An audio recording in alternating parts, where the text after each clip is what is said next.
कर दीजिए ज्योति दी।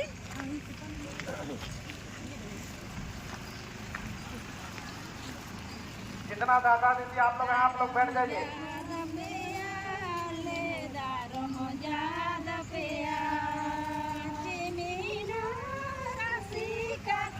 रास्ता खाली कर देंगे, आने जाने में असुविधा न हो। अंदर में जितना है सभी से आग्रह फुलमा लग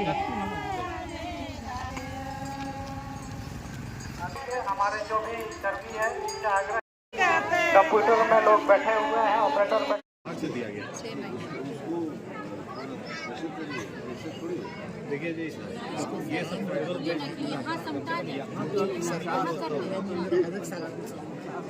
उसके अनुसार कुछ बचा के रखिए।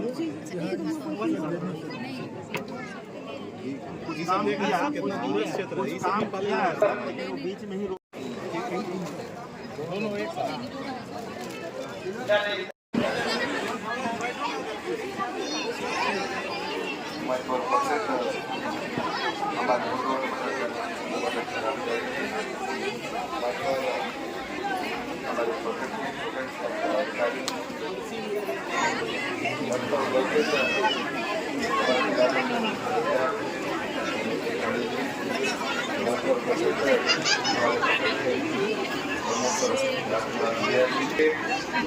सभी माताएं बहनें सर्वों को मैं अपनी तरफ से गुहार करता हूँ तथा हाथे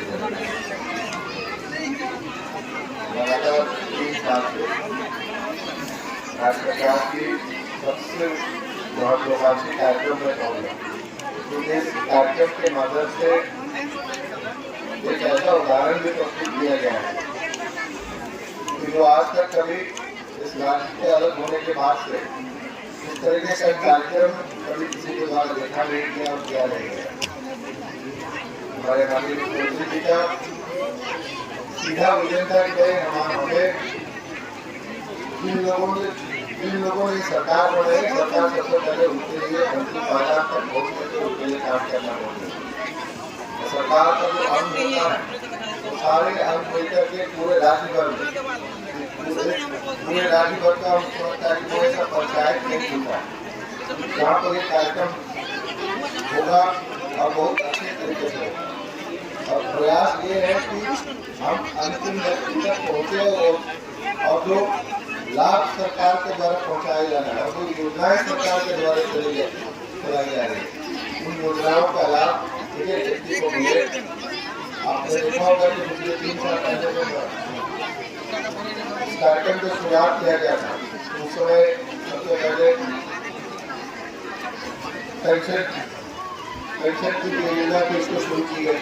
आप हम सभी इस बात को जानते हैं और ये मेरा अपना व्यक्तिगत अनुभव रहा है।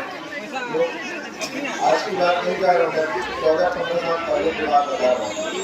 हम लोग किसी गाँव में जाते थे और वहाँ पर कोई बड़े बुजुर्ग कोई बड़ी महिला से हम लोग दिखते थे और जब उनसे बात करते थे पूछते थे तो हम लोग को खुद बताते थे हम लोगों को अभी तक पेंशन नहीं मिल रहा है। और उनको देखने पर ये लगता था कि सही में ऐसे लोगों को पेंशन के हकदार मिलना चाहिए। लेकिन उस समय तत्कालीन समय में एक प्रत्येक प्रखंड में एक छोटा सा कोटा आता था और जो डिलीट होता तो उसको जोड़ करके उसकी संख्या आ जाती है। मतलब कहने का मतलब ये उससे प्रतिवर्ष 100 से 150 से ज़्यादा संख्या पेंशन का नहीं होता, पेंशन के नए लाभुकों को मिलते। लेकिन ये सरकार बनने के बाद से और ये कार्यक्रम जिस दिन शुरू हुआ पहली बार 15 नवंबर को हमारे विधान परिषद के अभियान में शुरू हुआ, वहीं पर इस कार्यक्रम को भी शुरू किया गया और इसमें जो भी लाभुक इसकी सारी आवश्यकता पूरी करेंगे उनको सीधे तरीके से इसका लाभ देना है। और इससे एक बहुत बड़ी समस्या का निदान भी हो गया। और हम लोग कई गाँव में भी जाते तो देखते हैं और हम लोग खुद भी पूछते हैं कि आप लोगों को पेंशन मिल रहा है कि नहीं मिल रहा है, तो बहुत कम हाथ उठा के लोग बोलते हैं हम बाबू हमको नहीं मिल रहा। तो हम लोग ये भी करते हैं कि चलिए उनको ले जा करके प्रखंड मुख्यालय ले जा करके उनके काम का समाधान कराइए। लेकिन अब तो आप लोगों को प्रखंड मुख्यालय भी जाने की आवश्यकता नहीं है। अब ये कार्यक्रम के माध्यम से पूरा प्रखंड मुख्यालय ही आपके पंचायत में उपस्थित हो गया आपके काम करने के लिए। और इसके साथ साथ में कई और अन्य योजनाएं जो सरकार के द्वारा चलाई जा रही है। आप बहुत सारी योजनाएं जिनकी जानकारी आप लोगों को है और उन कार्यक्रमों या फिर योजनाओं की जानकारी आप लोगों को नहीं है, तो यहाँ बैठ के सारी चीज़ों की जानकारी आप लोग यहाँ पर उपलब्ध है। उसकी जानकारी आप लोग मेरा इस पंचायत में मुख्य रूप से यहाँ आने का मुख्य फोकस ये था कि अभी मैं जब यहाँ आया तो मैंने अनुमंडल के जो हमारे डॉक्टर साहब उनको मैंने एक चीज़ पूछा कि भाई यहाँ से इस एरिया से कोई कुपोषित बच्चों का शिकायत मिलता है कि नहीं मिलता है। उन्होंने कहा कि सर कोई केस हम लोग के यहाँ अभी तक रजिस्टर नहीं हो रहा है। लेकिन ऐसा नहीं है कि इस पंचायत क्षेत्र में या फिर इस एरिया में या फिर हम लोग का बुंडू प्रखंड में भी कुपोषित बच्चे की शिकायत नहीं है, ये मैं नहीं मानता हूँ। मेरा मानना है कि हम लोग को भी साधारण रूप से जब घूमने के लिए निकलते हैं तो कई बच्चे दिख जाते हैं। तो मेरा आप लोगों से आग्रह है कम से कम सभी माता पिताओं से कि अगर आपके बच्चे में किसी तरीके की कोई कमी है, आपका बच्चा का जो ग्रोथ है मतलब वो अगर कम हो रहा है या फिर कमजोर है आपका बच्चा, तो उसको ले करके बुंडू में हम लोग का कुपोषण के उपचार के लिए, बच्चों के कुपोषण के उपचार के लिए अलग से केंद्र भी बना हुआ है। वहाँ बच्चे को लेके आइए, उसका इलाज पूरी तरीके से सरकारी खर्चे पे मुफ्त इलाज इसका होना है। और अगर आप उसके पूरे जो क्या बोलते हैं डॉक्टर साहब उसको कितना दिन का अपने शेड्यूल चलाते हैं उसमें उसे जब तक बच्चा का नहीं वजन होता है 15 से 20 दिन तक हम लोग रखते हैं। अगर 1 महीना भी रख सकते हैं उस बच्चे को। और उसमें महिला को भी सर 130 रुपया देना है पर डे के हिसाब से।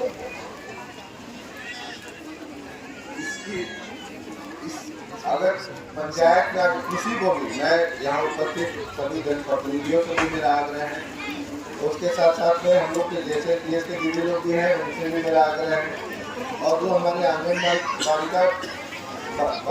की सेविकाएँ यहाँ उपस्थित है उनसे भी मेरा आग्रह है कि आप लोगों को वो अगर कोई बच्चा इस तरीके का दिखाई देता है तो उसको जरूर सूचना आप लोग दीजिए, क्योंकि उस बच्चे का इलाज बहुत अच्छे तरीके से किया जा सकता है। और अस्पताल में जब तक वो पूरी तरीके से स्वस्थ नहीं हो जाएगा, उसका वजन के अनुपात में उसके उम्र के हिसाब से जितना होना चाहिए वो जब तक नहीं हो जाएगा तब तक उसका इलाज अस्पताल में नहीं होगा।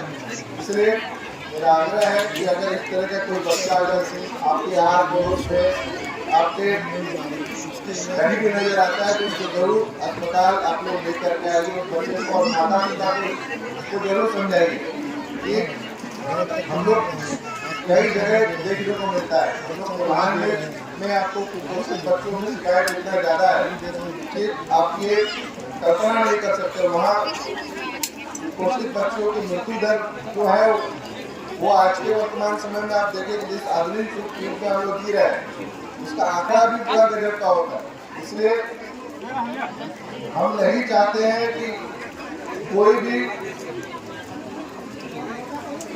भी बच्चा कुपोषण का शिकार होकर के उसकी मृत्यु हो। अगर इस तरह की कोई भी शिकायत मिले तो उसको निश्चित तौर से आप लोग अस्पताल लेके आइए। हम लोग को भी जानकारी दीजिए, हम लोग पूरा इसमें आप लोग का साथ और सहयोग देकर आपका पूरा मदद करेंगे।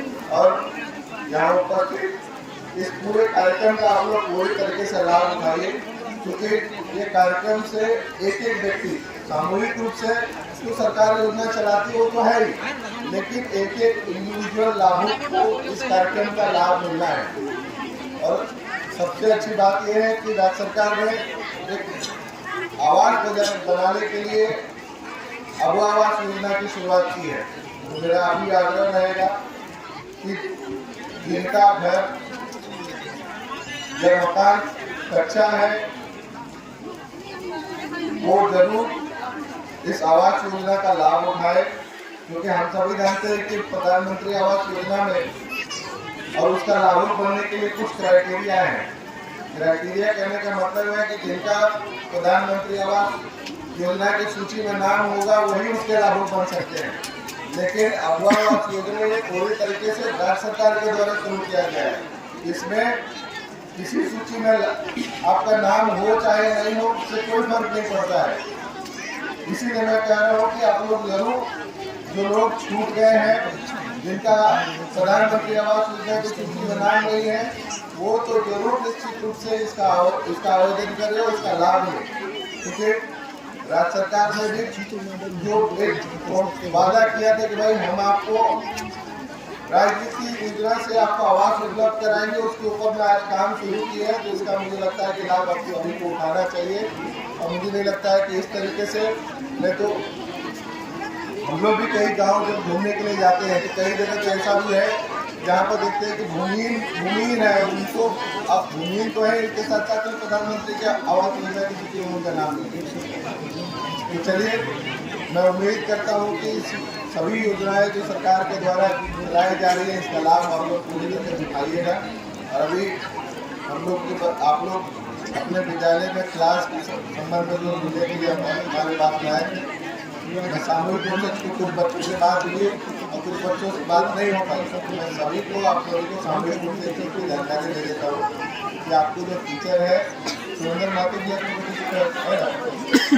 ना, वो हमारे इसमें स्कूल के मित्र भी हैं, जो दोनों साथी पढ़े हैं।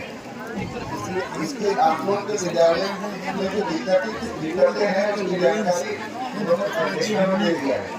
और इस संबंध में हम लोगों को जो भी आगे कार्रवाई करना था, हम लोगों ने पहले करते हैं। उस योजना हमको लगता है कि या तो इस महीने या तो जनवरी तक हम लोग उम्मीद रख रहे हैं कि होना है। अगर वो किसी कारण से देर होता है तो हम इसका प्लान नहीं बना कर रखे थे। हम अपने मेरे फंड से आप लोगों के विद्यालय के लिए जितना हम पैसा दे सकेंगे, अधिकतम पैसा हम देंगे। ठीक है, आप लोग सब अच्छे से पढ़ाई करिए। पढ़ाई इसलिए करिए कि मेरा मानना है कि जो बच्चा विद्यालय नहीं जा पाता है, फिर विद्यालय में कुछ सीख जा करके सीख नहीं पाया, तो हमको लगता है कि वो फिर आने वाले समय में वो बच्चा कभी कुछ कर भी नहीं सकता। इसलिए आप लोगों के लिए स्कूल एक बहुत बड़ा सीखने का भी केंद्र है। जितना ज़्यादा आप लोग ज्ञान अर्जित करिएगा, भविष्य में वो ज्ञान आपको हर जगह काम आता है। इसलिए मेरे बेस्ट विशेष आप लोगों के साथ में है। आप लोग अच्छे से पढ़ाई करिए और अन्य किसी भी तरह की आवश्यकता अगर पड़ती है तो इसकी जानकारी आपके सर के माध्यम से हमको पहुंचा दीजिए। निश्चित तौर पे हो सकता है कि उस काम में थोड़ा देरी होगा, लेकिन आपका काम जरूर हम करेंगे। इसके लिए आप लोग निश्चित करेंगे। ठीक है,